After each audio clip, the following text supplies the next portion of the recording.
when I first started coming to Abraham, didn't make sense. I was forced to come here. Really. And one of my biggest things when I was a kid, I was called Smiley. And I was really, really happy. Things always just worked out. And then in my 20s, teenage and 20s, I tried to figure out why that was.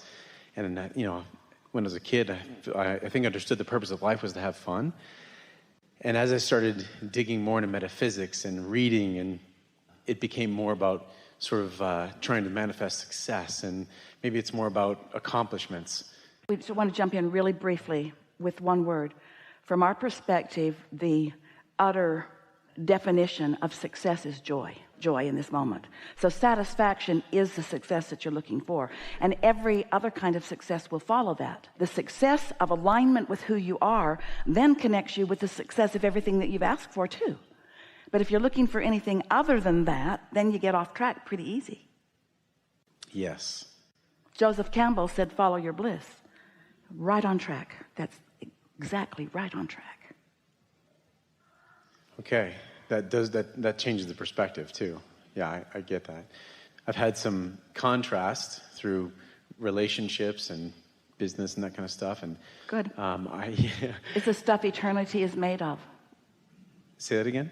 Contrast is the stuff that eternity is made of.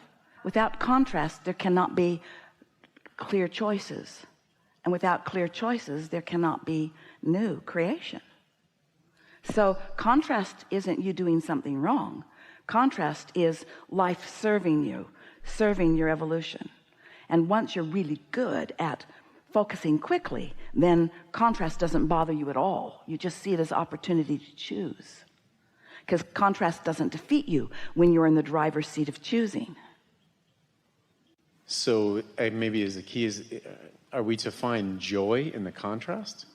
Well, this is the way we explain this. The answer is yes, but here's how we explain it. Step one is life just produces contrast and causes you to ask. So without even maybe putting words to it, if someone's rude to you, you want them to be nicer. And if you don't have enough money, you want more money. It's that simple. Life causes you to ask, even if you don't put words to it. Once you've asked, your inner being is all over it. Your inner being, who stands as the receiver of your evolution, becomes the vibrational equivalent of each new asking. So step one is you ask. Step two is it's answered. But it's a vibrational version that humans don't want to admit is real at first. Step three is admitting it's real. Step three is accepting that it has been asked and answered and that it does exist, and then finding a way to get into the receiving mode of what you're asking for, because it's constantly being revealed to you, but you've got to get in a receptive mode so that you can receive what's being revealed. It's like the radio station can transmit the message or the music, but if you don't have your tuner set, you're not going to hear it. So you've got to set your frequency to that frequency, which means you can't be in doubt or fear and hear it. So we teach meditation as the easiest way to get there. When you quiet your mind, you stop all thought. When you stop all thought, you stop resistant thought. When you stop resistant thought, your vibration rises. And when your vibration rises, you're in sync. And so now you're in the receptive mode. So step one is ask, step two is answered, step three is receive, and step four is getting real good at that. Being so good at receiving, mostly because you like to feel good and because you've practiced.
Quieting your mind so you can go there easily.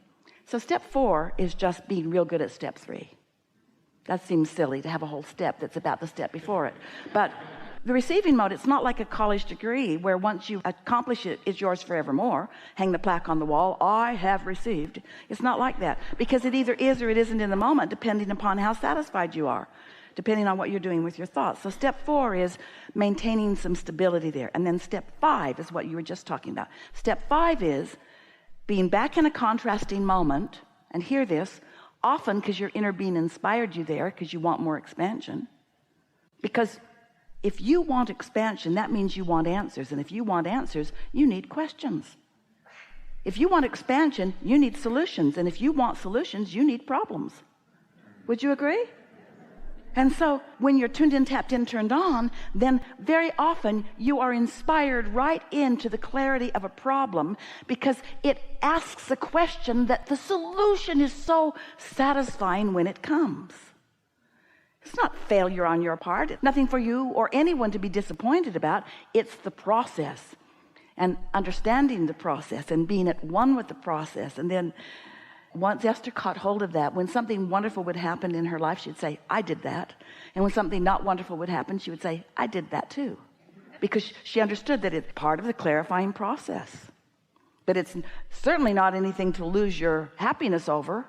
If you've been even watching this forum or listening to this forum for a while, isn't the most satisfying conversation, doesn't it follow a big problem that somebody has projected?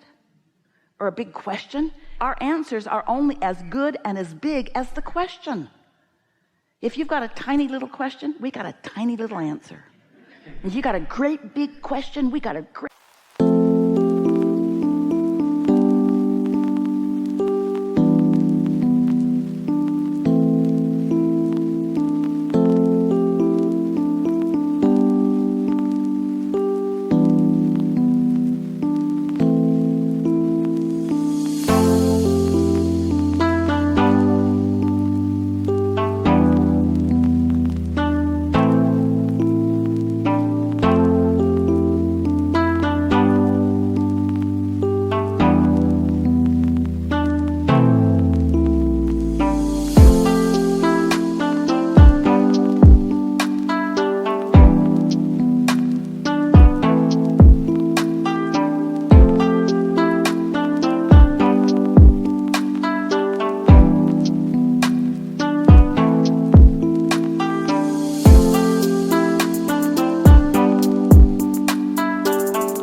answer, and your satisfaction factor is proportionate. It really is.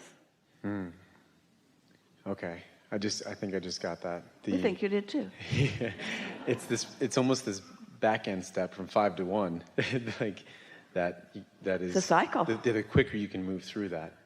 What happens is you find yourself then not feeling like you're moving through it. It's not like getting over the problem. It's like, ooh, a juicy question, which is going to bring juicy answers. And you see, one of the things that happens is you come here, we talk with you, you hear us with our certainty speaking about the laws of the universe. And we tell stories of Esther's success or others' success, or you hear the stories of success from others. But until you have personally had the experience where you have felt the discord of what you think is a problem, and then felt the relief of alignment, and then actually come out of a meditative state with a clear impulse that maybe doesn't even feel related to your problem. It's just an impulse that feels good, like go to 7-Eleven and get a Slurpee.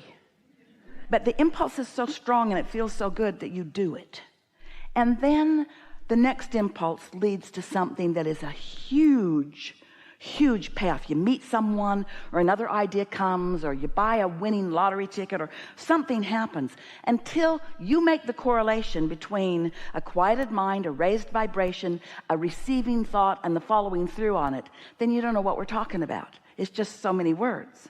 But once you start deliberately allowing your vibration to rise, and then receiving the thoughts that come from it, and acknowledging. The other day, here's Esther's newest example of this. So, you know, if you've been listening to us, Abraham teaches easy meditation. We don't encourage you making a big deal about anything. In fact, we say, listen to the air conditioner, and if you do, and you can just isolate that sound, your thoughts will stop, your vibration will rise, and you'll have a meaningful moment with us. And some people get that and do it, and some people think, oh, there's got to be more, and don't even try. But it's what we mean. It's how Esther does it. It's how Esther has always done it. So the other day, they were in Asheville, North Carolina, which is known to be a spiritual community. And friends who Esther met there said, let's go to the Salt Crystal Cave. And Esther thought, oh, a cave. So they went to a building and went to a room. And Esther thought, it's not really a cave, but okay. And then she realized it was a meditation thing, and she felt a little slight resistance to that because she doesn't believe that she needs all kinds of stuff to help her meditate. She's tuned in, but she was with people she loves, and there were some strangers that she was meeting for the first time. And so 10 of them went into this room, and it was a room not very big. And the salt crystals had been imported from somewhere, Poland or somewhere, and they were all over the walls, so that all you could see around the walls were in some cases very thick and in some cases not so thick, but big salt crystals. And the ceiling had nets with smaller chunks of salt crystal that were hanging from the ceiling, and the floor was deep with what looked like a coarse sand, but it was sand of salt crystals. And then there were some lawn chairs seated around, and Esther sat herself in a chair and thought immediately, oh, this is satisfying. The temperature was perfect, and there was a water fountain dripping, delightful sounds, and the fragrance of eucalyptus was very soft in the room, and music, really quiet, beautiful music. And Esther sat back in her chair and thought, I love this. And then she proceeded to focus upon the sound of water dripping, because it was the most consistent sound in the room. And in her chair was sitting a large piece of crystal, and Esther picked it up because she didn't want to sit on it, and felt a slight resistance because it seemed like something unnecessary. Abraham doesn't talk about it, but she found a way to hold it. Her hand just fit so nicely in it that she fell in love with it, and then she just blissed out for 45 minutes. And when it was time to go, she wanted to take her rock with her, and they allowed her to pay $4 for it. So now, ever since that day, Esther has thought about that delicious experience many, many times. Hundreds of times Esther has thought about that delicious experience. Now, before that experience, she was in San Antonio at Copenhagen Furniture with her grandson buying a desk for his new bedroom. And there was a man there who was helping them make the choices, and Esther and Luke made really wonderful choice, and the salesman complimented Luke to Esther in front of Luke, and Esther really liked that. This is really a wonderful young man, he said, and Esther knows that, but she really likes that he knows that, and she liked that Luke knew he knew that.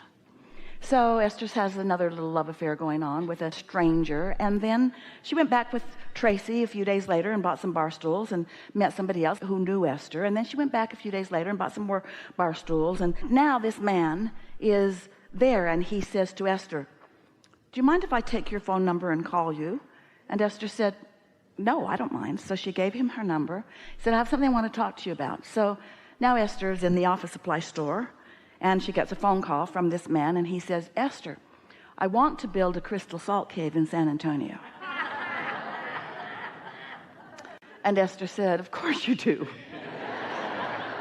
Nothing else makes sense.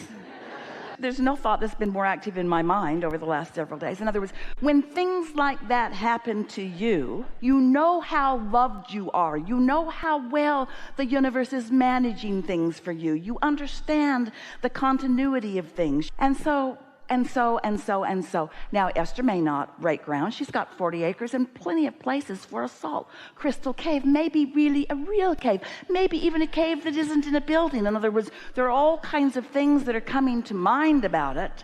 She's often running with more pleasure for the sake of pleasure. This is how it works, you see. You don't have to do the work. The universe has got all the data.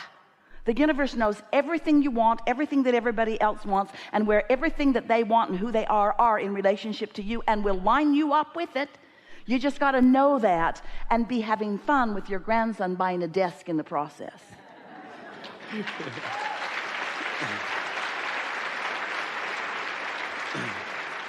And Esther doesn't even believe in the necessity of a salt crystal cave for meditation. She just liked it. She might be the only one who ever goes in it. Don't forget to leave a positive message and subscribe.